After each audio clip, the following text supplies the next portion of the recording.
Scene 1, Apple, take 1.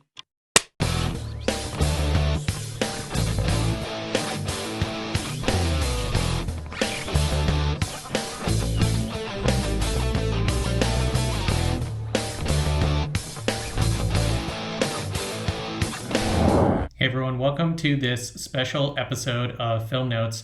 I have some old content from one of the AOF film festivals a few years ago where we did a special event where we played the recording of all the best scene scripts.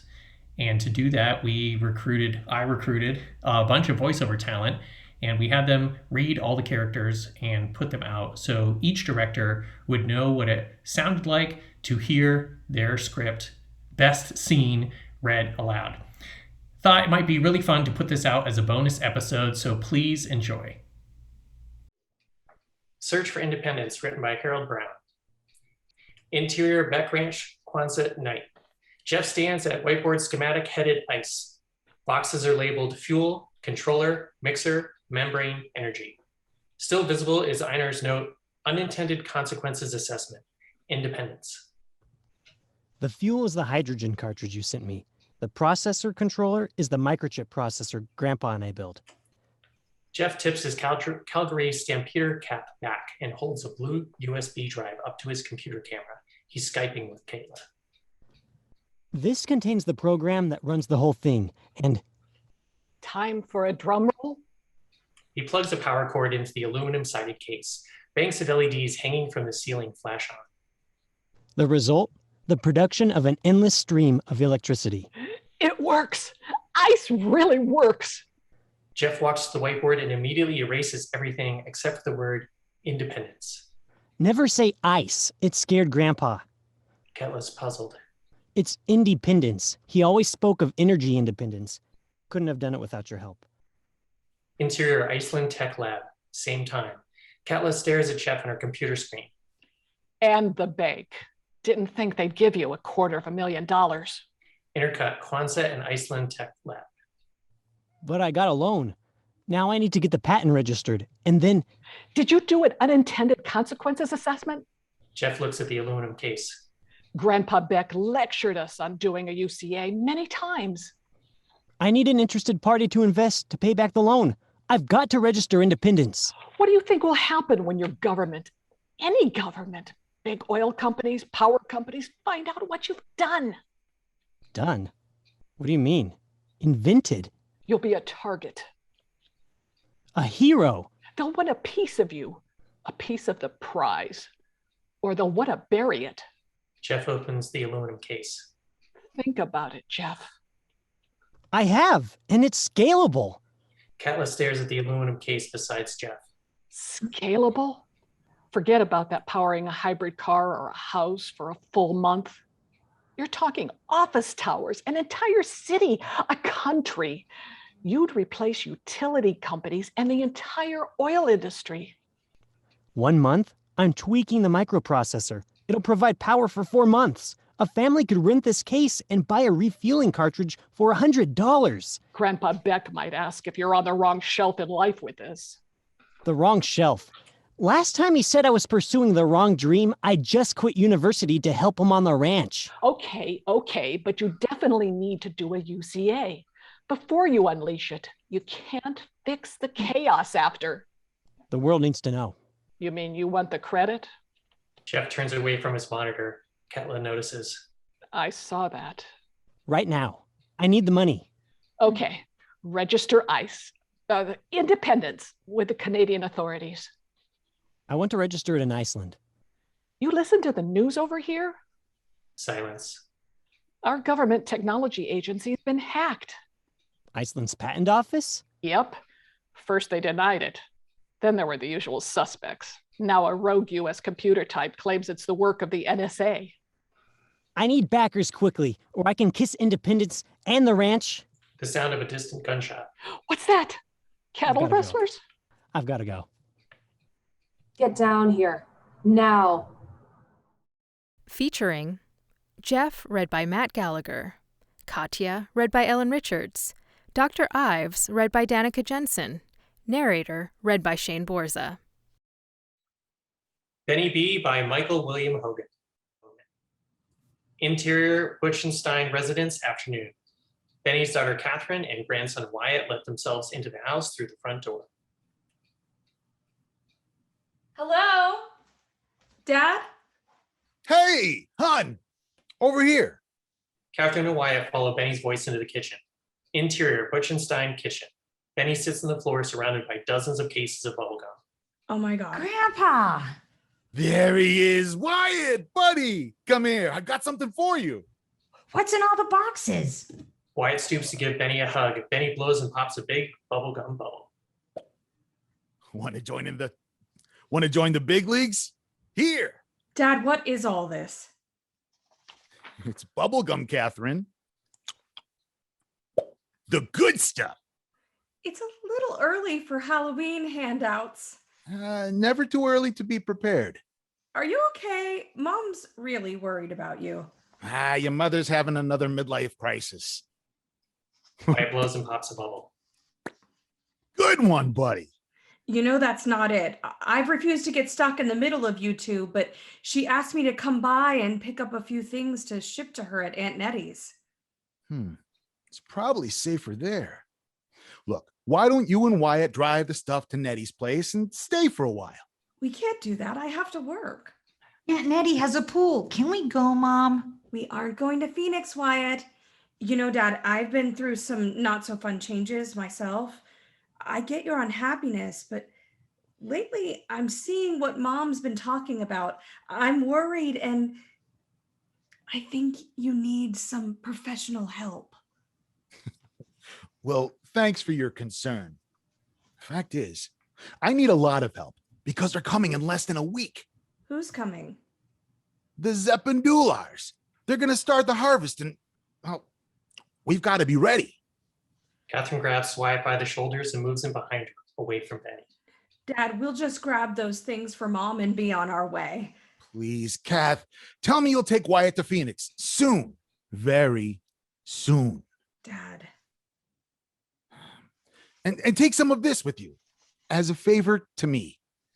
Benny nudges 2 cases of bubblegum toward Catherine. Come with me, Wyatt. I want to hang out with Grandpa. I need you to carry some of Grandma's stuff to the car.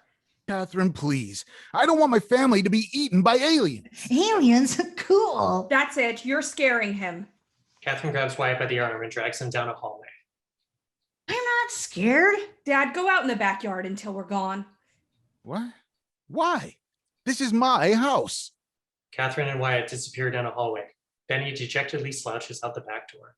How am I supposed to warn anybody if my own family won't believe me? Featuring Catherine, read by Samantha Shue. Benny, read by Kane Blust. Wyatt, read by Shondar McKinney. Narrator, read by Shane Borza. DEEPA by Design by Laura Jacques. Interior, DEEPA's bedroom, day. Sad music plays, a tarp covers the carpet. DEEPA stands over a tray of white paint. She pushes a roller along the wall. Her exotic scenery vanishes into whiteness. The doorbell chimes. DEEPA sighs and sets down the roller. Interior, DEEPA's house, foyer, same. DEEPA opens the door. Her face registers shock. Micah, Interior, DEEPA's bedroom, same. you're supposed to be in art class. Micah drops his book bag, nuzzles her neck. I was worried about you. You haven't been answering my texts. DEEPA swoons as he caresses her, then pushes him away. Micah surveys the room and the wall. Why are you painting over your wall? Micah, you can't be here. Mr. P won't turn me in. Maddie gave me your assignments. He unzips his bag and removes a sheaf of papers. DEEPA tosses them on her desk. Thanks. So, this is nuts, huh? Principal Markham is such an idiot. There were a lot of complaints. Yeah, but how stupid do they look now, with your winning the student category in the art show? But they can't just... Wait, what? Mr. P hasn't told you? No, I won? Are you sure? For a moment, she looks radiantly happy. Yeah, dude, you got the big scholarship. How sweet is that? DEEPA's ecstatic smile falls as reality rushes in. They can give it to someone else. What are you talking about? I'm giving up art. That's insane. You love art, and you're great at it. Yeah, well, not everyone has parents who think it's great if you want to pursue gymnastics or gaming or art. Deeps, if they love you, they'll want you to do what makes you happy. It's not that simple. They love me, but happiness isn't a prime factor for most Indians when they're choosing a career. It's more like a successful career can provide for a happy life. Micah snores derisively. Anyway, if I don't give up art, Appa will send Appa-chan back to India. Damn, that's harsh. He tries to hug her. She pushes him away. You've got to go. Amma will be home soon. So this is a chance for her to see how nice I am, skipping class to check on you? Look, I just can't put them through anything else right now. How am I anything else? I'm not supposed to be dating at all, Micah, much less a white guy. But you asked me out. They don't know that. Don't know you asked me out? Don't know about you at all. Jesus, DEEPA, what? How exactly did you think this was gonna work out? I never got that far. Micah grabs his book bag. He stammers angrily. Oh my God. You can forget about the Indian girl being the hero in my game. Heroes fight for what they want, for what's important. It's not that simple. Or maybe I'm just not that important. He storms out of the room. She slams the door behind him. Furious, she turns, her foot landing in the tray of paint. Ugh! Featuring DEEPA, read by Joyce Yu. Micah, read by Matt Gallagher. Narrator, read by Shane Borza. Destiny of Tar and Feathers by Harold Brown, inspired by true events. Reporters jockey for position, thrusting their microphones into James' face. Male reporter steps up. Mr. Cardinal. Jill lunges in front of male reporter. Mr. Cardinal, Canasan's Industries has been charged 4 times with contracting irregularities involving the employment of Aboriginal companies. Accusations, all dismissed. Jill raises her microphone. James ignores her and pushes on. All ruled as not violating any employment or contracting practices, all meeting the intent of the cooperative agreement signed by the Fort Athabasca Band. Why is it then that the Fort Athabasca Band has not been successful in any of its bids on large Canasan contracts? James ignores the question, speaking to the broader audience. Today's ruling affirms what we've said all along.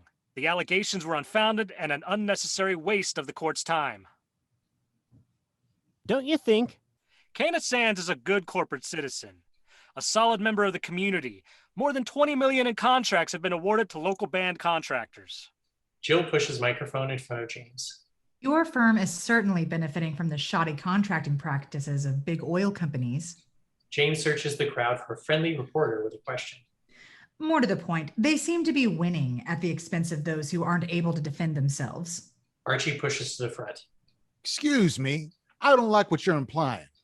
Are you with Mr. Cardinal? I am Archie Gladdeau, Peace Prairie Settlement Elder and member of the Métis National Council. My point was not meant to put down Aboriginal people, but it seems those who have money and contacts are doing very well. The future of our children cannot be bought with paper and words we cannot trust. Print that in your paper. James points to male reporter, hoping to change topic. Next question. Isn't your father, Lewis Cardinal, a Métis elder with the Peace Prairie Métis settlement? Nothing to do with this case. Isn't Canasan's entering into discussions with the Peace Prairie settlement? Canasan's contracted pre-production work to the best qualified companies. The professional companies have chosen to work, while some find it difficult to play in the big league, and would rather run to the courts when their feelings are hurt. James surveys the crowd. Now it's time for the Fort Athabasca Band companies and those who want to play in the big league to play like pros. They need to live up to their contracts and provide the services they agreed to deliver. You seem to be more interested in defending big corporations. What about... I'm concerned about justice, fairness, and the best interests of my clients, whoever they are. Mr. Cardinal, what do you think your father would say about this? Listen, I'll take any questions you have about today's ruling. I am not here to talk about my father, the Métis, or any. I just wonder what a man about to take on big business, a business that has deep financial pockets and the backing of a parent company in the States, would have to say about his son working for that big business. Ask him. Why aren't you helping your father's efforts to fend off Fort Athabasca's ban challenge to the Métis rights to hunt year-round? Last I recall, the Métis weren't here first. Indian bands signed treaties with the federal government. They gave up land so they could be settled, and minerals like oil could be developed. In return, they got reserves and the right to hunt. Any rights the Métis think they have, they need to take up with the Alberta government. So they have no rights?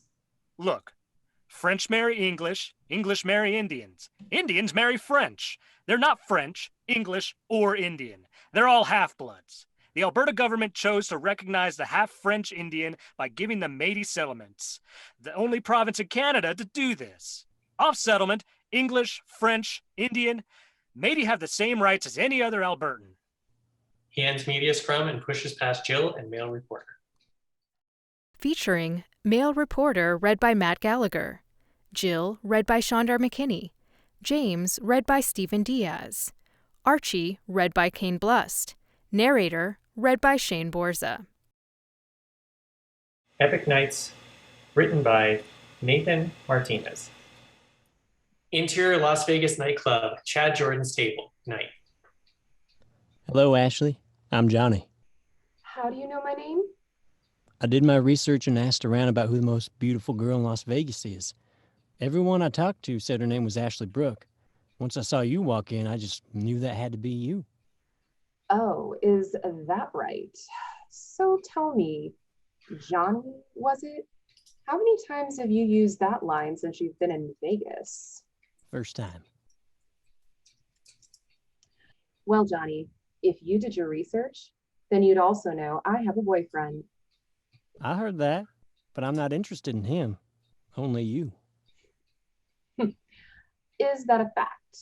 Well, it's going to take a lot more than a cute face and a pickup line to convince you. I didn't expect it to be easy, but that's the fun part, right? I guess, but only if both people are interested. So you think I'm cute, huh? No, I said, I know what you said.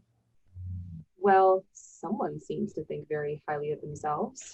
Like my mom always says, confidence is sexy. Ha, so you're a mama's boy. Yes, ma'am. She's the queen. That's sweet. I like that. So I'm thinking about moving out here to Vegas, and you're one of the only people I know. I was thinking that you would be the perfect person to show me around town. And why would I do that? Because you're a good Samaritan? Ashley laughs and shakes her head. So you think I'm supposed to take time out of my busy schedule and show you around town? And only on the off chance that you move here? Nice try, Johnny. I love the way you say that. Say what? My name. Johnny winks at Ashley. She breaks into a coy smile and lets out a small giggle. I love this song. Ashley, you want to dance? Ashley thinks about it, staring at Johnny intently. Just then, Chad Jordan and his crew arrive at the table. Chad walks right up to Ashley, grabs her, and starts to kiss her. What's up, babe? Who's this? This is my friend Johnny. Johnny sticks out his hand to shake Chad's. Chad scoffs and ignores the gesture. Sorry, Johnny, but I don't know you, and this happens to be a private party, so I'm gonna have to ask you to leave. No problem. Chad, I already got what I came here for anyways. Oh yeah? What's that? It was a pleasure meeting with you, Ashley. Johnny grabs Ashley's hand and kisses it slowly. Chad immediately rips Ashley's hand back and begins to shout. Security! Get this fucking asshole out of my table. If I see you near my girl again, you're dead. Johnny turns to leave the table and is grabbed by security. Epic Nights, featuring Johnny, read by Matt Gallagher, Ashley, read by Danica Jensen, Chad, read by Stephen Diaz, narrator, read by Shane Borza. The Allure of Blackfish, written by Kay Patterson. Fade in. Exterior frozen lake, minutes later. A gloved hand brushes away snow, exposing blue-gray ice. Flynn kneels on the snow. He tugs off a glove, hovers his bare hand over the ice, waiting, sensing something. Flynn grins. Chipping lake ice with a pick, he sets his flag, claims the spot as his for fishing. You make it look so easy, Flynn. Kendra's sled scrapes over crusted snow and ice, halts a meter away from Flynn. Spot's taken. Kendra extends her bare hand over the ice by Flynn's flag. She smiles, impressed. Mick Scholl. My name's Kendra. Flynn ignores her, tugs on his glove. It's a different sensation feeling them through the ice. Electric. A tingling mixed with waves of repulsion. Like opposing magnets deflecting our palms. Everything's different on ice. Certainly not the same as fishing for blackfish on bayous or backwater. She watches Flynn unpack his gear, notices how methodically he lays everything out on the snow. You're a legend, Flynn. Old school. Flynn laughs. He jams his boning knife into the snow. He and Kendra notice a hooded, black-robed figure standing on the levee. It stands there, motionless, regarding them. They watch as it strides to the judge's chair, watch it climb into its lofty seat. Flynn hefts a black-bladed hand auger. It's a big lake.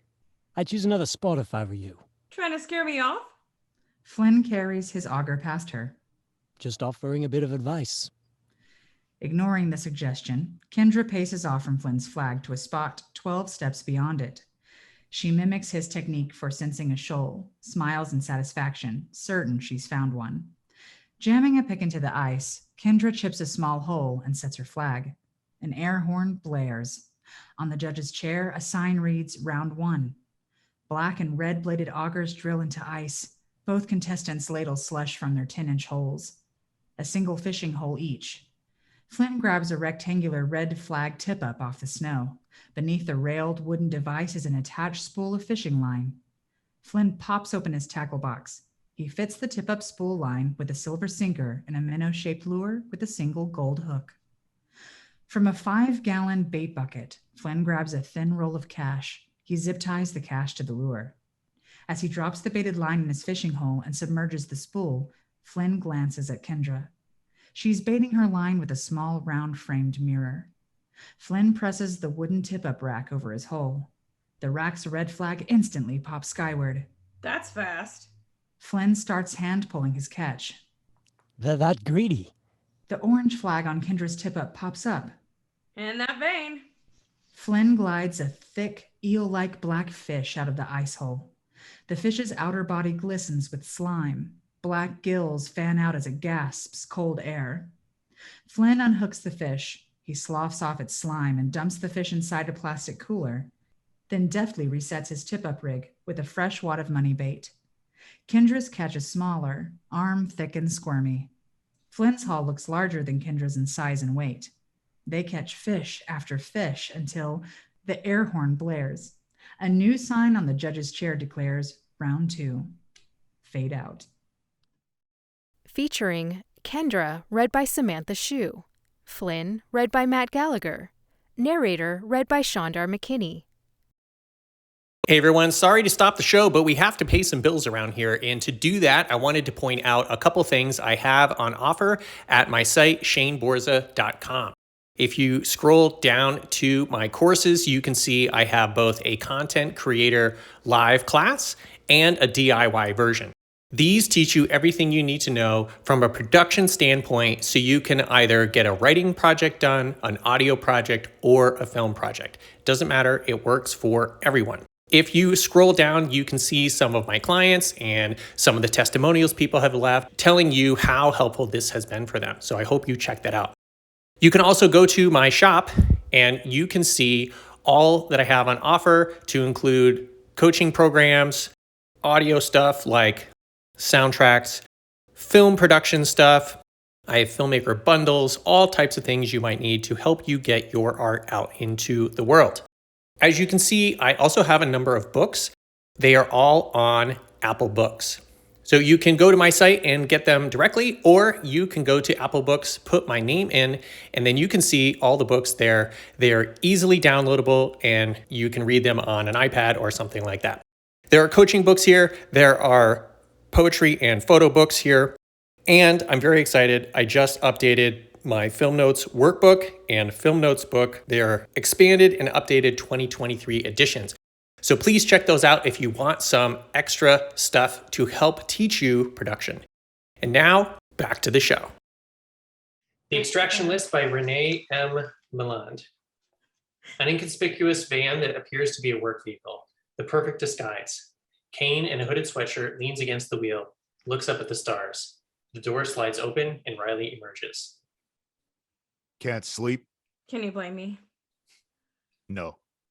Riley looks at the van. Jordan, is she really okay? They almost... Jordan's never quite been okay. She seems abnormally calm about earlier. I'd be a wreck. Kane picks up a rock, tosses it back and forth between his hands, finally tosses it away. Live the way we do, you get numb. That a good thing? No. Riley sits down next to him, looks up. Those stars, they almost make it seem like the world really hasn't gone to hell, don't they? What do you think I'm sitting here for? They sit in silence for a few moments. Why are you here?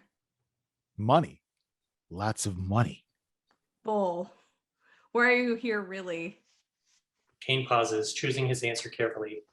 Riley doesn't flinch as he takes out one of his knives, plays with it, gently pressing the tip against his finger. I could ask you the same thing. What do you mean? I see the way you look at your mother, or don't rather. You haven't looked her in the eye since I met you. Riley takes out a picture of Bo, her, and Clara from her pocket. The three of them are smiling. She has a baseball glove on and she holds a baseball. This is the only thing I grabbed before we ran. I love my mom. I don't doubt it.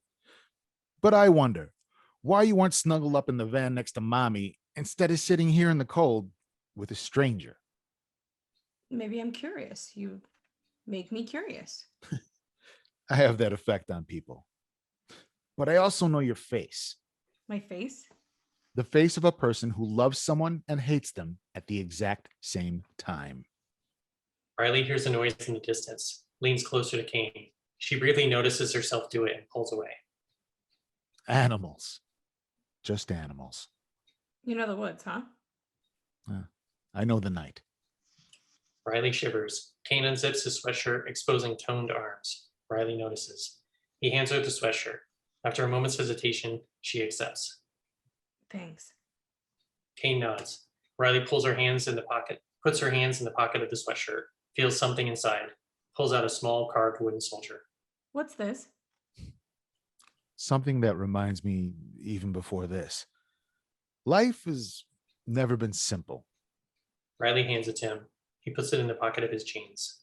It's not that I hate her, she's just all encompassing, which I do hate.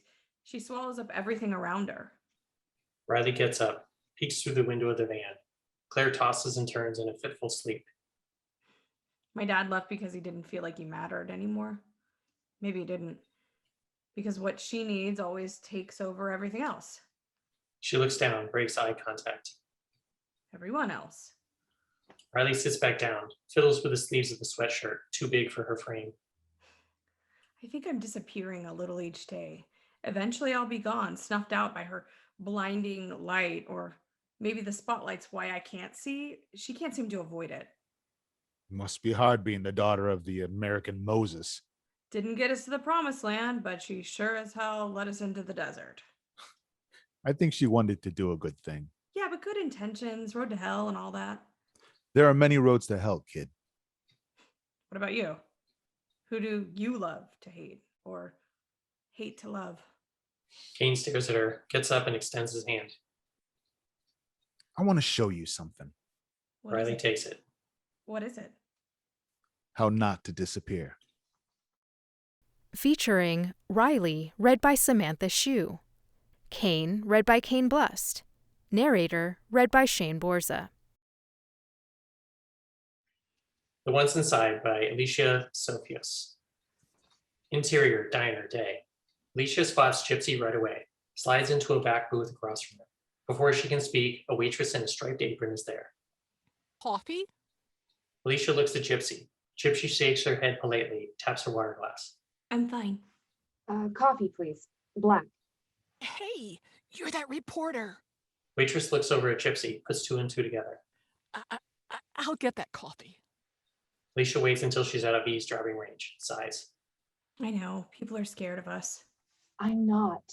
Gypsy relaxes, points to Alicia's black jacket. Thank you. Of course. Can I talk without, well, what's it called? Off the record? Listen, right now, I'm just Alicia, having coffee and water with Gypsy. Waitress puts the coffee in front of Alicia. Still looks scared. Alicia stares her down. She scurries away. It is true what they're saying about the brainwashing stuff. Gypsy takes a big gulp of water, ready to open the floodgates. And I know everyone hates my mom, but you don't understand. She did what she could to protect us. You're so different. How did you know it was wrong? He called it loving. What he did. I always knew it wasn't love. Alicia cringes. Why didn't anyone go to the police? We all knew he would do, well, what he did if that happened. Gypsy looks down, traces the glass rim with her finger. My cousins, Ruby and Sophia. The ones who started the standoff?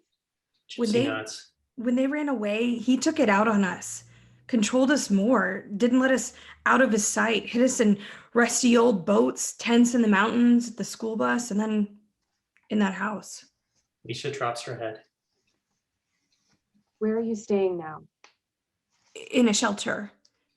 A few months ago, he let me go into a store alone. I knew if I stayed, I would die, so I ran. Gypsy's eyes fill with tears. I should have stayed.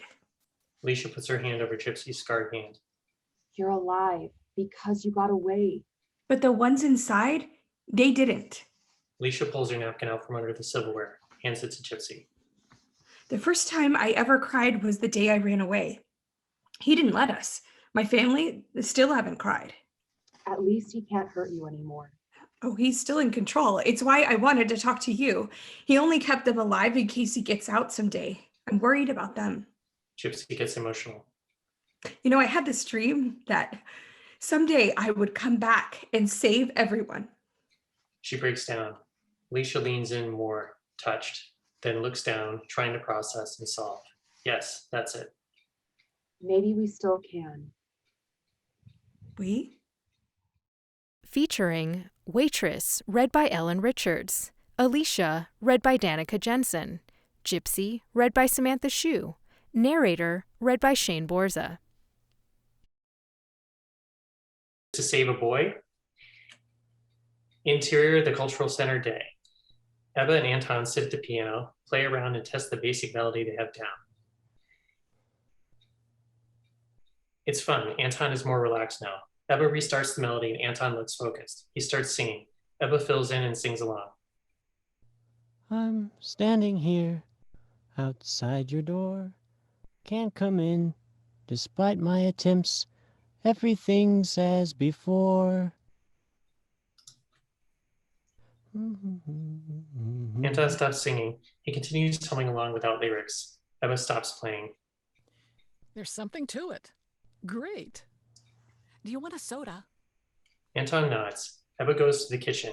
She comes back and hands over the soda can to Anton. How's school?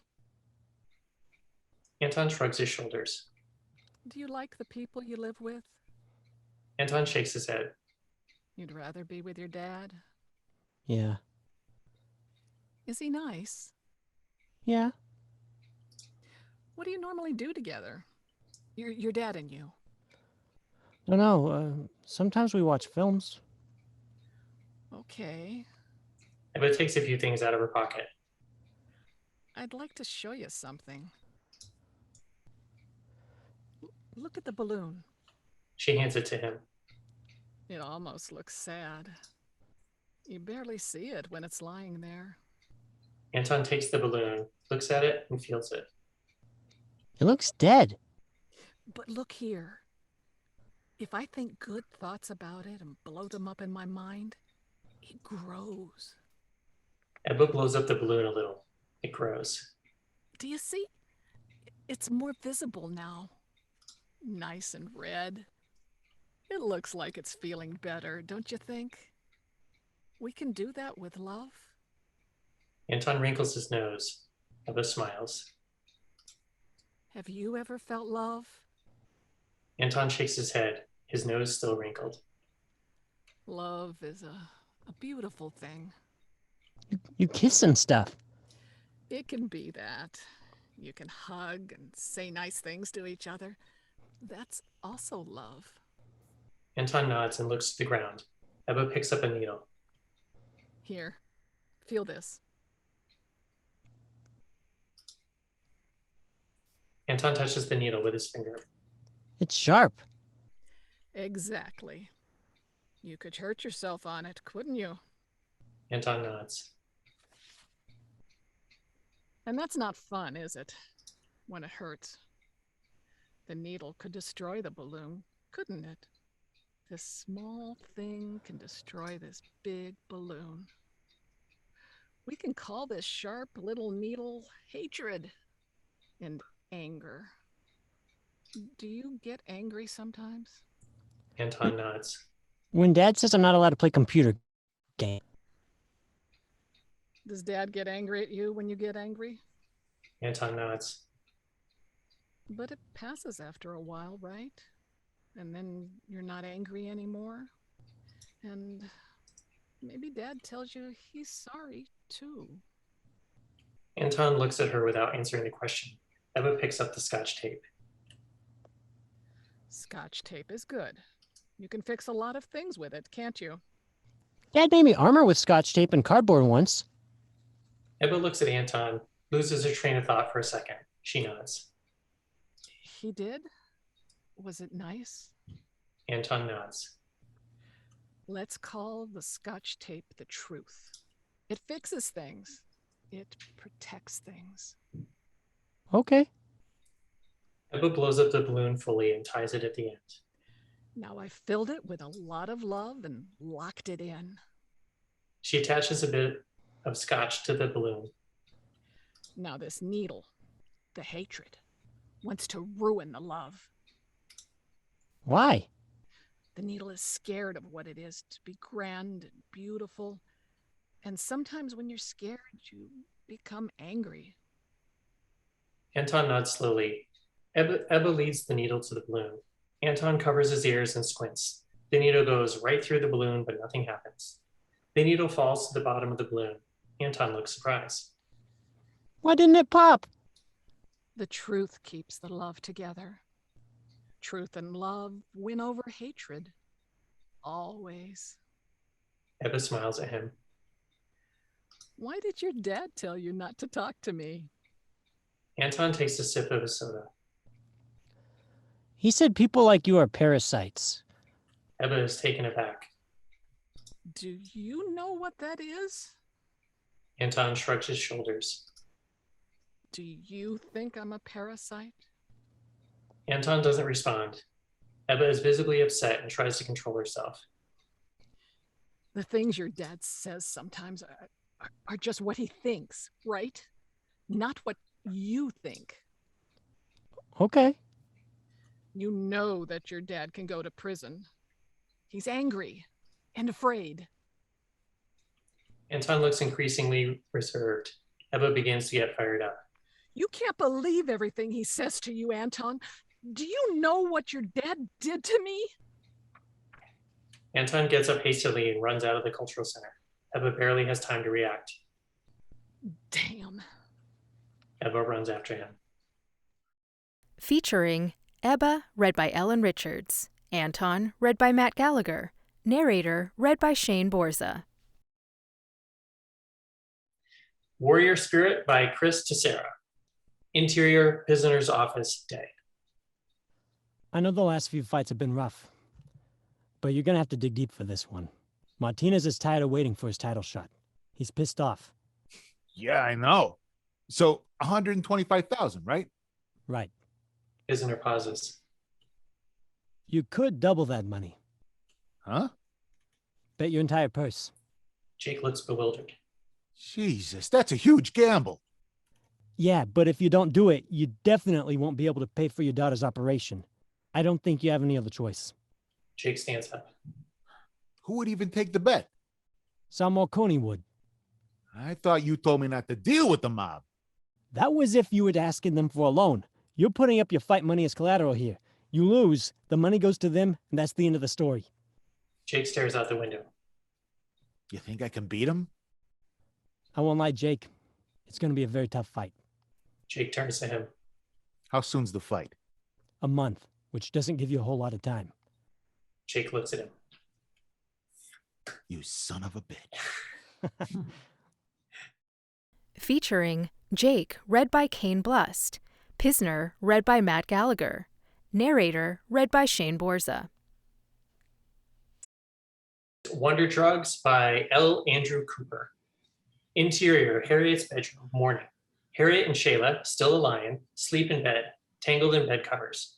Harriet's nightgown has a floral pattern.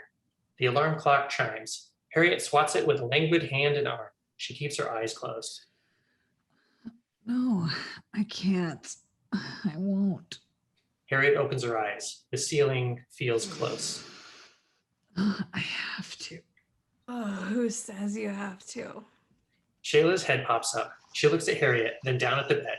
A small hole in the mattress and sheets is near their heads. It's the source of the bed's voice. They look at it when the bed talks. Harriet sits up halfway. She crashes back down. My job. My everything. I'm your home. Nowhere is more accepting than I am. Harriet suddenly starts crying. I can't go anywhere. I can't do anything. It's always there with me. I'm beyond repair. It's time for replacement. Shayla licks Harriet's face. Harriet scratches behind Shayla's ears. The tears stop as suddenly as they began. Stay with me. Forget everything. You love me. Next to a coma, I'm as close as you'll get to salvation. I'm so heavy. I don't know if I can lift myself. If my mind would shut off, bed would be perfect. Maybe I can still sleep. Shayla leaps over Harriet off the bed and onto the floor. Don't listen to it. You don't want to be in a coma. You don't want to be stuck in bed. How does a cat know what you want? I support you every night, and I'll support you all day. I keep you cozy. I keep trouble away. I'm tired of trouble. I'm simply tired. I could rot here. Check your dial, Harriet. Bed is taking advantage of you. Harriet sits up and looks at the dial beside her bed. It's stuck near 0. That must make me heavy. I'll try to get up. But Harriet, no, listen. Shayla offers Harriet a paw. Don't listen. Take my paw. Harriet takes Shayla's paw. Shayla walks backward, pulling her out of bed. Harriet turns back and grabs a blanket. Dragging the blanket, she puts on slippers and walks past Shayla. I'll go lie on the sofa a minute. Then coffee. Be less heavy. Harriet, not the sofa. Harriet! Featuring Harriet, read by Shondar McKinney. Bed, read by Samantha Shue. Shala, read by Danica Jensen. Narrator, read by Shane Borza. Xander's Son, Queen Protector of the Diverse, animated web series pilot by Harold Brown. Xander's bedroom.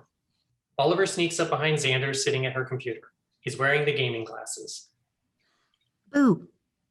Xander stares at her computer and does not flinch. Oh, bite me. Get it? B-Y-T-E. Yeah. Oliver takes the glasses off and lets them hang around his neck. He steps in front of Xander, bumping her wheelchair. Hey.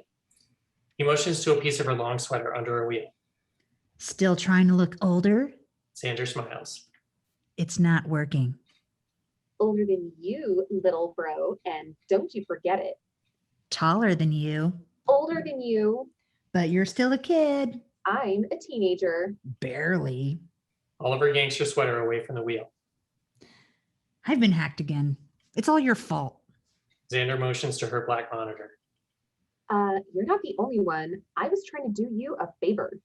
A favor? I've been chasing those cyberbullies. Don't do me any favors anymore, okay? Xander's computer monitor snaps back to life. Oliver jumps. Now who's afraid? He starts shaking his leg. I got a leg cramp. Xander glances at her wheelchair. Lucky you. A message flashes up on her computer screen. Give me the Putz prototype. What's a Putz prototype? Xander shakes her head. She wheels up to her monitor and types, "What is Putz?" Monitor response, "No games. Give me Putz or prepare for your worst nightmare. CL." Who's CL? We got to tell Mom and Dad. Tell them what? Besides, they don't care about what I do. Oh, poor you. Ever since you banged your head, you seem smarter. Xander rubs the back of her head and smiles. And dumber. Xander motions to her wheelchair. I was pushed in front of that car.